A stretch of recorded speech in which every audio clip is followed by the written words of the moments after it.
Translation and dictation are hurdles to learning English. Why and how? Let me explain to you. Let's begin.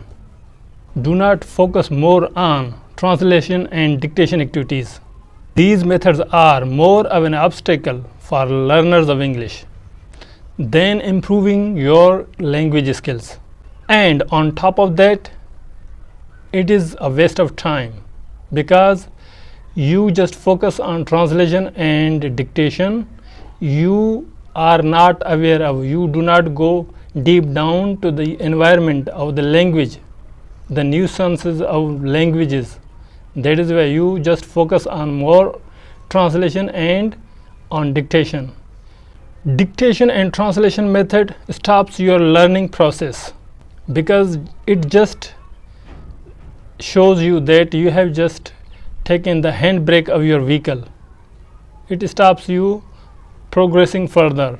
The reason is that when we focus more on dictation and translation activities, learners' attention diverted from real use of language, and as a result you lose your confidence in the ability to speak, read, write and listen real life language.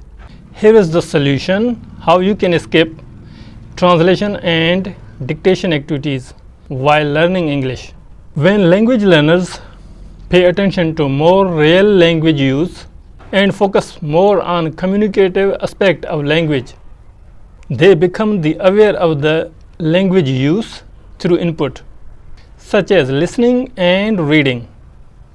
Through language input, you become familiar and aware of the language environment, and the language learning outcome becomes spontaneous and automatic.